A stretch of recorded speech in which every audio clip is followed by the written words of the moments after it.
Today, we are talking about the fall of communism in the Soviet Union. But first, we have to talk about the rise of the fall of communism. It all began with the Bolshevik Revolution of 1917. So Tsar Nicholas II was the leader of Russia at the time. He was liked well enough, tolerated by most. But then he dragged 11 million peasants into World War I. Of course, no one was happy about war, and nobody likes losing. So, the Russians became discouraged and angry. There were mass demonstrations of women workers in February 1917. The Tsar's officials called the army to squelch them, except Nicholas ended up dethroned and was murdered along with his family. Demonstrations became known as the Februari Revolution.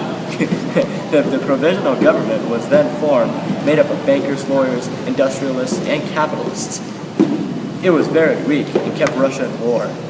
It was opposed by the Soviets, who were councils of workers and peasants that wanted to make their own decisions.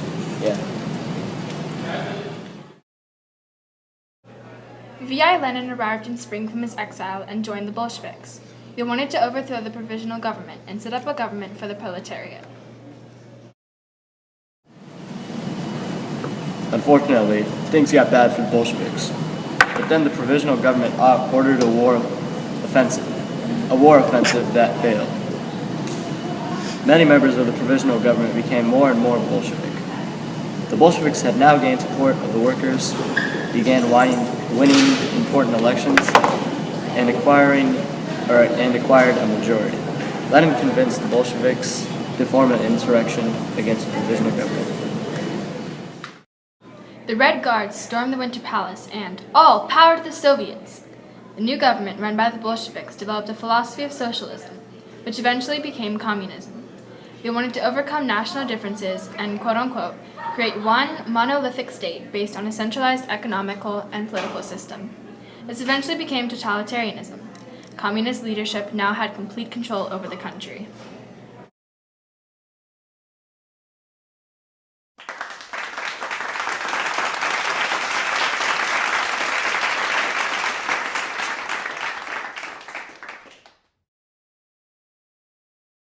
Hey y'all, we got Andrew Guan over here. He's gonna explain all this history stuff, and I'm gonna kick back and listen. Alright, why don't you enlighten us with your knowledge? So, the downfall of the Soviet Union. It all began in 1985 when Mikhail Gorbachev took office. Okay. Just the way you speak, man, just gets to my... Caught the feels, man. Alright, you can resume.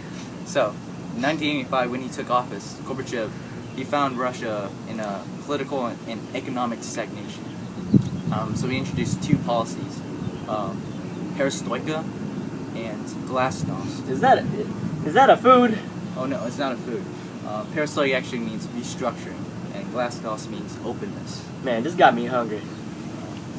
We can eat later. Okay. Details. I don't even know. I'm gonna just let the man speak.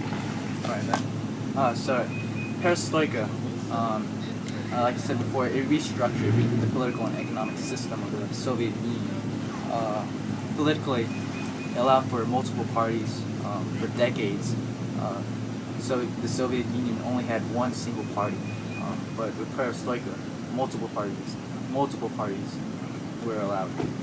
Economically, perestroika allowed for kind of a semi-private, the existence of semi-private businesses, something that really didn't happen since the NAP, since Vladimir Lenin was in charge. It also allowed for kind of a demonopolization of the communist economic system. Glasnost, it really gave more political freedom for the people. Freedom of the press, freedom of expression. People could actually criticize government officials now. So, with these new political freedoms, the people of the Soviet Union began to really utilize them, and then this is really seen first in 1987 with Estonia. They began to demand their independence. This this influenced other nations to choose this same path, independence from Russia. Yeah, Russia, you suck. So eventually, countries like Ukraine, Latvia, Lithuania, they began to seek independence and union. They say, I don't need no man. Right? Yeah, Right? yeah, kind of. Yeah. Squirrel! Devil, where are you going? Come back!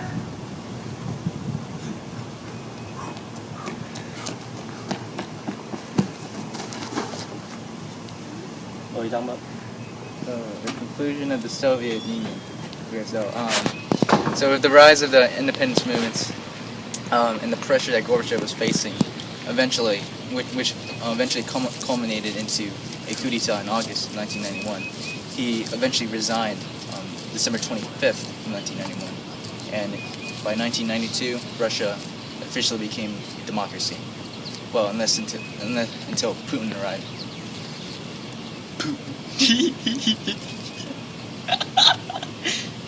Hey, Andrew, are you Putin? So here are some fun facts. Mikhail Gorbachev was awarded the Nobel Peace Prize in 1990 for his efforts to reconstruct the USSR. A Mayak nuclear plant blew up and destroyed the city of Ozyorsk, which never even appeared on maps. The Soviets used the name of the nearest town, Kishtom, because it was a secret base. Stalin changed his name to Stalin because it means man of steel. Stalin. The USSR has 5 climate zones and 7 time zones. Lenin was also kicked out of college for taking part in the student protest.